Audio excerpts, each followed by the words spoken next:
Welcome to Sikhcast, brought to you by Sikh Research Institute, illuminating every path. Waheguru Ji Ka Khalsa, Waheguru Ji Ki Fateh. My name is Jasleen Kaur, and I'm a trans creator on the Guru Granth Sahib project. We're excited to announce the release of the first set of compositions related to the wedding ceremonies. So these compositions are typically sung before the wedding ceremony takes place, and all of them are set in the rag or musical mode of Suhi. You might remember Suhi from previous compositions, especially like Kuchadji, but I thought I would kind of remind us of what this musical mode invokes. So Suhi is a rag of enthusiasm. It's associated with deep love and devotion and sort of reverence and adoration. And so this isn't just like a mood of love that starts and stops at just like romance. It's something beyond that. It's something like invocation of like a longing to experience romance and experience love and a delight in even the pursuit of that. And what's like really, I think, interesting about Rag Suhi is that it's one of the oldest rags. And so when we were talking as a team during the commentary meetings, we were like thinking about how, yes, just as like wedding ceremonies are sort of these old traditions that are passed down through generations, Rag Suhi is invoking a feeling that's quite old and that we've kind of tapped into and expressed in so many different ways depending on our context. And so this old and deep love has kind of always existed, just presented differently depending on who's doing the presenting. And I think that kind of idea of like love that is beyond time is deeply emotional and like moving. And so I found myself quite moved by these compositions. That being said, I thought that I would talk to you all about the second composition, and specifically the first stanza of the second composition, where Guru Nanak Sahib is directly invoking Ik Onkar, the one, but calling Ik Onkar the beautiful and the pervasive one. And so in this direct address, using kind of the voice of the human bride, which is all of us, we are all human brides, we're all seekers in this like pursuit of a relationship with Ik Onkar, Guru Nanak Sahib says, "Come, O dearest friend, may I see a glimpse of you." And there is something quite direct about this. And when we see the sort of voice of the human bride in her directness, what kind of comes with that is like great intimacy, because when we know someone really well, our asks are more direct. We aren't worried about like how to word things or playing this game of like overly done eloquence or trying to kind of like figure out the best way to say something, like circling around what we actually want to say. Like when we are really intimately in relationship with someone, we can say the things that we want to say bluntly and quite like vulnerably. So the ask is very simple, and it comes from kind of the depths of the human bride's own being. And so I've been thinking a lot about like what it means to ask the one to come into our hearts, to come into our heart homes, to ask the one for a glimpse, to pursue seeing the one. And so it's this kind of thing that we've talked about so many times where it's like, it's not like Ik Onkar is not present.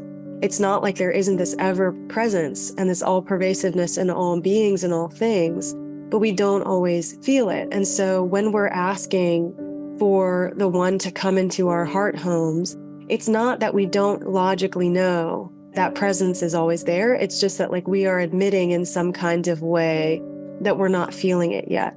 And so to feel the presence of the one within us, to experience the one in a way that is beyond logic and philosophical arguments, that's the thing that we're seeking.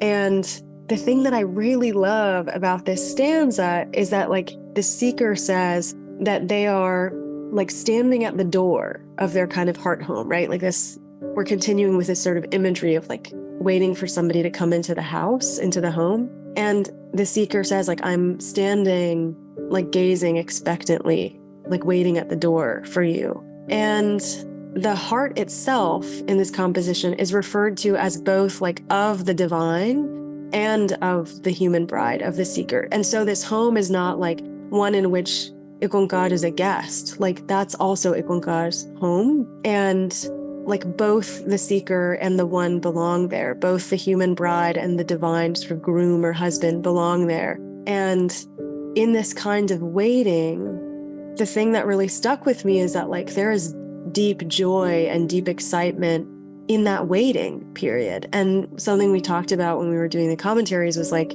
it's like that feeling of like when you have somebody that you're expecting to come to your house. And in this scenario, like it would be a guest, right? Like maybe an old friend from a really long time ago that you haven't seen. And you know that they're like coming at a particular time, or maybe they texted you and they're 5 minutes away. And there is like a buzz that you kind of get. You're like waiting for them to kind of pull into the driveway or waiting to see them approaching your house. And there's such excitement. There's never like frustration of like, oh, what are they going to get here? Or like, why haven't they come here yet?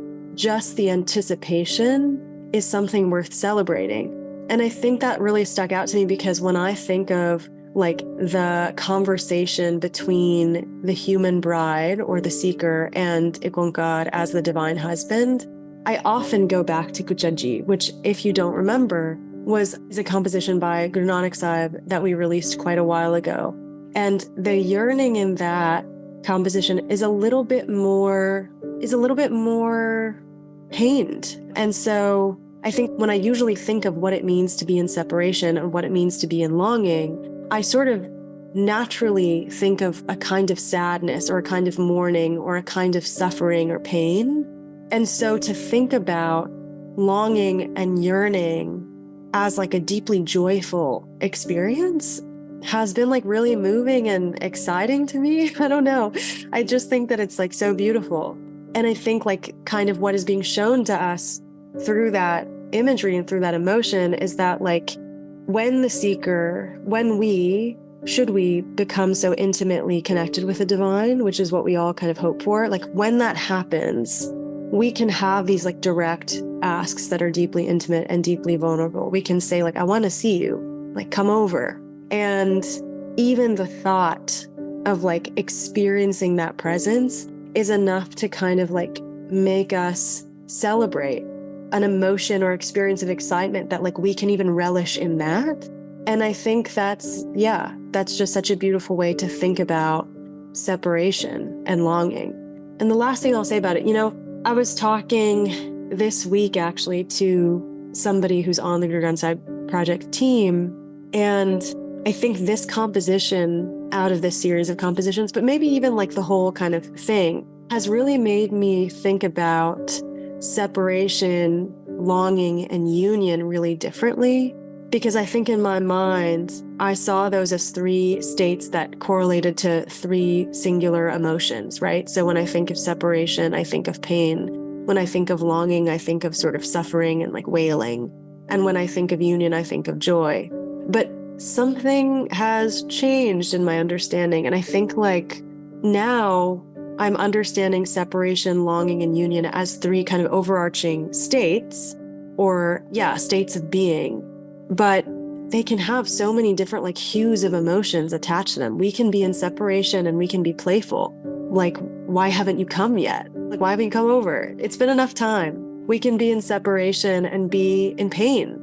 And we can also be in separation and be in great joy because we have trust that there will inevitably be an arrival, that there inevitably will be a feeling of presence of Ikonkar. So I think it's just been so beautiful to, I don't know, I don't even want to say think about it because it's more like feeling or something, to feel that understanding. And I think with these compositions, in working on them and kind of writing the commentary, it's been challenging but really wonderful to think about how to write about such deep and old love in a way that isn't too philosophical or too sort of dry. And so what we're told over and over again is to just like trust that these experiences are available to all of us and like will happen if we want them. And there are so many things that just can't be explained, like we just have to feel them. And I think that can either be a frustrating thing or that can be a deeply beautiful thing. And so I'm finding that to be a deeply beautiful thing. So yeah, that's all I'll say about that. I think these compositions they really moved me. They're very beautiful and they're very hopeful. because I think, it's shifted a lot for me. So I hope that you spend some time with them. I hope you spend some time in the word meaning section, in the footnotes, as always, and in the translations and transcreations, and then in the commentaries if you have the time and the desire to read about them in that way. But I'd be interested to hear about what you all glean from them. I hope they change things for you in some way, the way that they've changed things for me. Waheguru Ji Ka Khalsa, Waheguru Ji Ki Fateh. Read the translations and commentaries at gurugranthsahib.io. You were listening to Sikhcast by Sikh Research Institute, illuminating every path.